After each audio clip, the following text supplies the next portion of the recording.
everybody, welcome back to Artist Corner, or as I should say, welcome to Artist Corner, because this is our first official episode back since the last spring semester actually. So glad to have you guys here. So today we have Isabel with us, and tell us a little bit about yourself. Okay, my name is Isabella. I'm a Media X junior here at UOP, and I'm looking to get more experience in videography, cinematography, and film editing. Awesome. Okay, and you guys kind of know me. My name's Nemawae. I'm your guys' host here at Artist Corner. And without further ado, let's just get into it.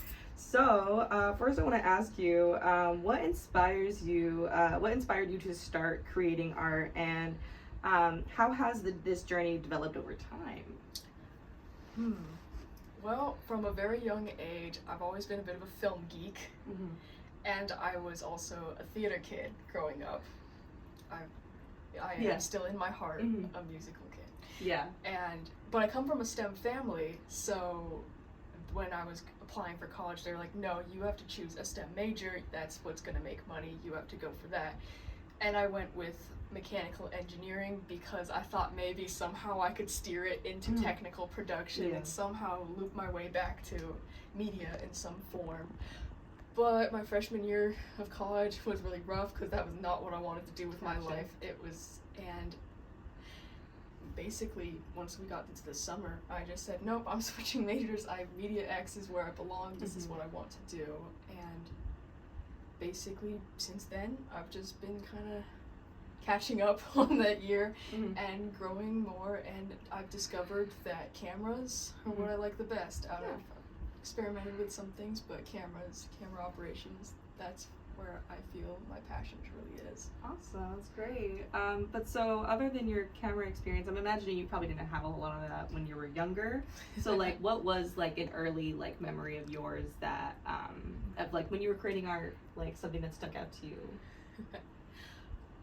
Well, I could go back really, really young, and I could say that I always liked play acting with my plush animals, but I was picturing it in my head like I was filming this as a TV series. And when I was in theater, I would take a camera with me, a little teeny tiny camera, and I would try and create some art behind the scenes, like, hey, here's our cast, and I'd try to make some like great little candid photos, just a little creative album of the production process for theater. And that was kind of my way of creating art at that time. That's awesome. Yeah, I love that. So what mediums, I mean, I know we've talked about a little bit about that, but are there any other like mediums or techniques do you enjoy like working with the most? I love experimenting with different functions in Adobe Creative Cloud. I love seeing like just how much you can change in a photo with Photoshop. I mean, like, you can make that thing look like an old movie poster if you really. I love experimenting with stuff. I also I have some experience in sound and audio equipment, and I have enjoyed messing around with that this past year. I've had some fun experiences with it. Nice. So I like that too. Cool. So how do you overcome like creative blocks when they get there, or moments of self-doubt, and that kind of just, act as blockages to your artistic process? How do you deal with that? It's kind of ironic because I have been going through imposter syndrome at its finest lately, but I have to remind myself that I'm on a different creative path than my peers. I can't compare myself to, oh my gosh, they have so much like on their portfolio and I've got like this, because I'm on my own journey, and in the context of my journey, I really have come quite a ways. So I have to remind myself of that and be patient with myself. And I think patience is really key there to overcoming your self-doubt, so you can really open up that creative mind. And so with that, actually, that leads into our next question, which is like, what advice would you give to other art students here on campus? I think with that, just be patient with yourself. You're on your own beautiful journey. You are who you were meant to be, and embrace that. Embrace your own way of creating art, your own way of perceiving art, and embrace this. College is an awesome up and down. Just to embrace the roller coaster. It's good. It's gonna have a great ending. Spoiler alert. Yeah, it's great. I love that. So if you could collaborate with anyone, including a fictional person, like on an art project, like who would it be, and why?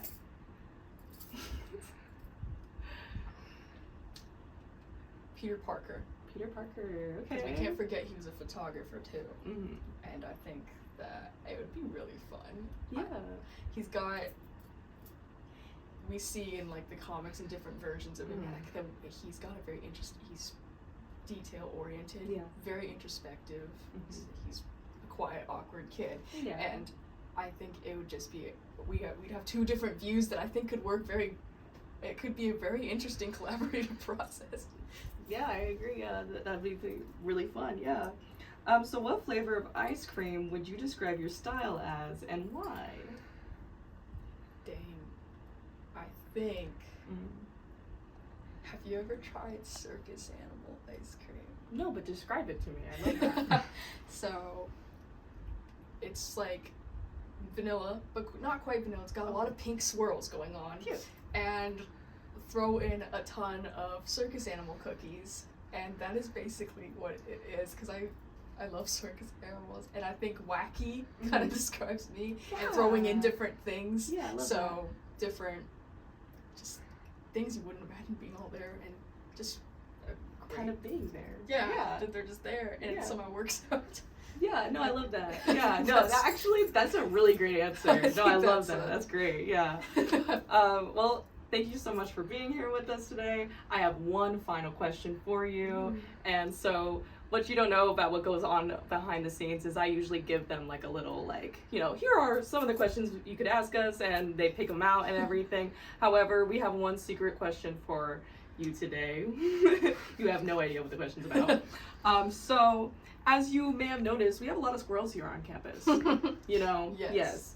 And so I always just have these like fun little thought experiments about just like how many squirrels like I could take like in a battle if like say there were something to happen with like a squirrel uprising, right? So I am recruiting people for my squirrel uprising army. How many squirrels do you think you could take in a battle? Be very realistic. Yeah, they can be fierce. Yeah. I think I could take about 7 with some major injuries, but I could take them on, and I think I'd call it a day after that. 7 is solid. 7 is solid. All right, cool. Well, thank you so much for being here. I don't know why I'm shaking your hand.